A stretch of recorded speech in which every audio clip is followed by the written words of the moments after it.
fact, we will never enjoy true success until we learn to see the big picture. Hi, I'm Steve Diggs. This is The Big Picture. Welcome aboard. Today on the homepage, we're going to be looking at a little thing called multitasking. Now, I know what you're thinking. I can multitask. That's what I think I can do half the time. But the truth is, the experts are suggesting that that may not be the case. The real question is there any such thing as really being able to multitask? You know what I'm talking about, using our phone and writing an email at the same time, attending a staff meeting and cleaning the spam off of our computer, maybe driving and using our cell phone at the same time. Again, the experts say that multitasking is two things. It is ineffective and it is potentially very, very dangerous. Why? Well, it's because it really kind of undermines the full learning process that we pretty much depend on. And it makes it harder to access the data that we have between our ears later when we want to get it out from between our ears. And it also can devolve into what one expert has referred to as mindless spinning. It really kind of gets us to the point where we're bogged down trying to think about things that just don't hold well together. One study done at the University of California I thought was interesting. Bottom line of that study was essentially that there is no such thing as multitasking. The Basics Research Institute up in New York says that the average worker in America today is wasting about 2.1 hours every single week trying to multitask. It's not working. And what does that net out to in dollars? It is about $588 billion of lost productivity in the American workplace every year because we're trying to do something that the experts say can't be done. One expert has said this. He said that the brain can only make one decision at a time. Really and truly, multitasking probably boils down to this.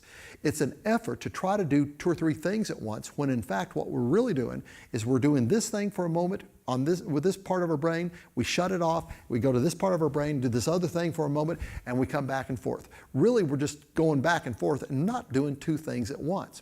A study at the University of Chicago got into using our cell phones in our cars.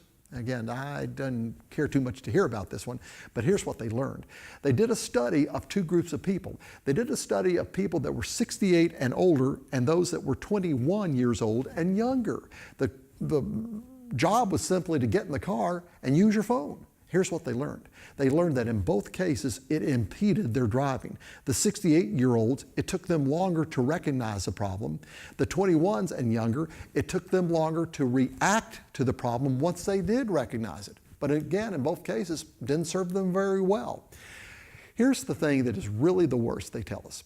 The worst is when we're trying to multitask using the same part of our brain for both tasks. For instance, when we're trying to write a note and make a phone call at the same time. Those are verbal skills that require the same part of our brain. That is very non-productive. Listening to certain types of music and trying to read at the same time, that can be very non-productive. And for me, some of the rest of you, maybe walking and chewing gum at the same time can be kind of non-productive. So the question is this. Why do we multitask? Why are we trying to do this? Well, the experts suggest that there are probably two reasons. Number one, there is a desire on many of our parts to be pleasers. This is where we can turn virtue into vice real quickly because we're trying to please several different people, we're trying to do two or three different things, and we're not doing any of them very well.